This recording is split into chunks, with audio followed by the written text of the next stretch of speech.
Hello, good morning students. आज हम class 11 में बायोलॉजी में पढ़ते हैं। नया टॉपिक है जीवाणु के प्रकार ही चल रहे थे, उसमें गतिशीलता के आधार पर यानी गति करने के आधार पर जीवाणुओं के प्रकार का अध्ययन करेंगे।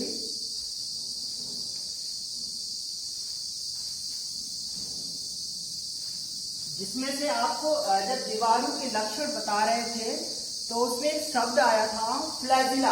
उसको देखते हैं सबसे पहले क्या होता है, और सारा खेल उसी फ्लैजिला का ही था। देखिए क्या है, FLADELN फ्लैजिला। ठीक है, आपकी ये स्पेलिंग होती है फ्लैजिला की। इसको हिंदी में फ्लैजिला को कहा जाता है कशाभ या कशाभिक, यानी कशाभ या कशाभिक भी कह सकते हो। तो ये जो है हर एक दीवार की संरचना के पीछे ऐसे एक उपांग के रूप में, या कह सकते हैं एक लहरदार। लहरदार का मतलब है हिलता डुलता, यानी लहरदार तंतुमय उपांग होता है ये फ्लैजिला। और यही फ्लैजिला जीवाणुओं को चलने में मदद करता है, सहायता करता है। तो इसी फ्लैजिला या कसाब के आधार पर ये सारे जीवाणुओं को बांटा गया है, जिसमें से आइए पहला देखते हैं क्या है, आकशाभी, जिसको इंग्लिश में कहते हैं एट्राइकस। आकशाभी, आ जुड़ा हुआ है। जब किसी शब्द के आगे आ जुड़ जाता है तो उसका तात्पर्य होता है कि वो चीज वहां पर नहीं है या अनुपस्थित है, यानी उपस्थित अनुपस्थित।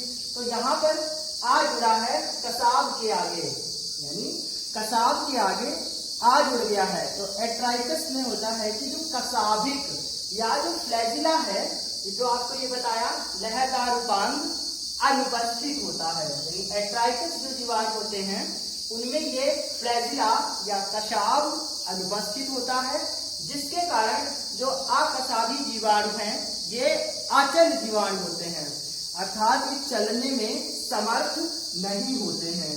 और इनका उदाहरण है पास्चुरेला, यानी, और दूसरा उदाहरण आपका लैक्टोबैसिलस, जो दूध से दही बनाने के काम में प्रयुक्त होता है आपका लैक्टोबैसिलस, और ये है आपका पास्चुरेला।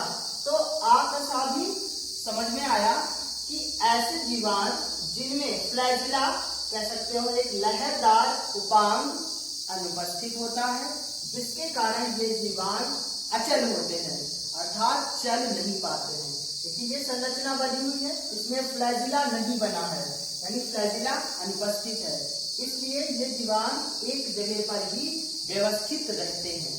तो आकशाभी समझ में आया। इसके बाद अब दूसरा देखते हैं एक कशाभी, यानी मोनोट्राइकस। आप पीछे भी पढ़ के आए हो, मोनो, डाई, ट्राई, हेक्सा, पेंटा।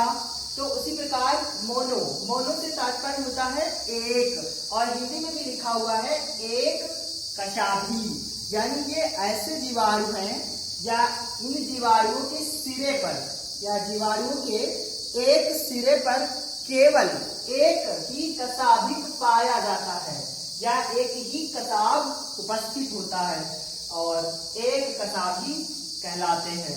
इसका उदाहरण विब्रियो कॉलोनी, यानी इसका उदाहरण विब्रियो कॉलोनी, और ये संरचना बनी हुई है जीवाणु की एक कसाभी या मोनोट्राइकस की, जिसमें एक ही फ्लैजिला या एक ही कसाब उपस्थित है। तो इसके बाद अगला गुच्छ कसाभी या लोकोट्राइकस। गुच्छ कसाभी या लोकोट्राइकस, इसमें क्या होता है कि जीवाणु के एक सिरे पर, यानी जीवाणु की संरचना के नीचे बनी हुई है, जीवाणु के एक सिरे पर एक या दो, या कह सकते हो सिरे पर दो या दो से अधिक कसाभिक उपस्थित होते हैं। यानी गुच्छ कसाभी जीवाणु के एक सिरे पर दो या दो से अधिक कसाभिक या फ्लैजिला उपस्थित होते हैं, जिसके कारण ये आसानी से गति करते हैं। उदाहरण स्यूडोमोनास फ्लोरिसेंस, और ये देखिए बनी हुई है संरचना, यानी इसके एक सिरे पर एक से अधिक कई सारे फ्लैजिला या कसाब उपस्थित हैं, जिसके कारण ये जीवाणु आसानी से गति कर लेता है। इसके बाद अगला देखते हैं उभयकशाभी, यानी उभयकशाभी से क्या तात्पर्य है कि इसके जो जीवाणु होते हैं एम्फीट्राइकस, इसको इंग्लिश में कहते हैं, यानी उभयकशाभी को एम्फीट्राइकस कहते हैं।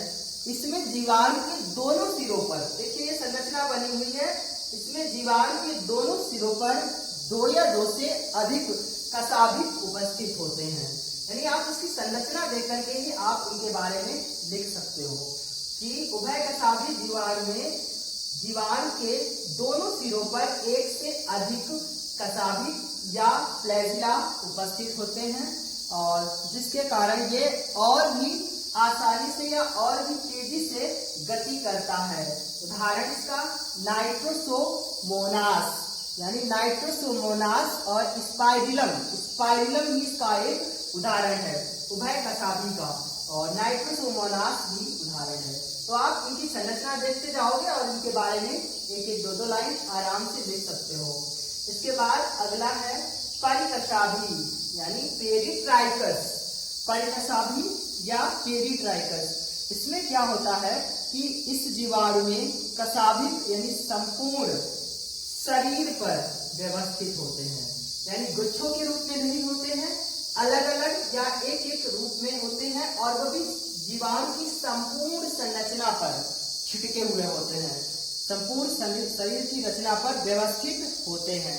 यानी कशाभिक जीवाणु की संपूर्ण सतह पर वितरित होते हैं। आप ऐसे कर सकते हो परिकशाभी में, और इसका उदाहरण है ई कोलाई, यानी इसका उदाहरण आपका ई कोलाई, और दूसरा है पेरिट्राइकस का उदाहरण ई कोलाई, इस्चीरिशिया भी इसका एक उदाहरण है। तो ये थे आपकी गतिशीलता के आधार पर जीवाणुओं के प्रकार, यानी types of basis on the basis types of the bacteria on the basis of locomotion भी कह सकते हो या लोकोमोटर।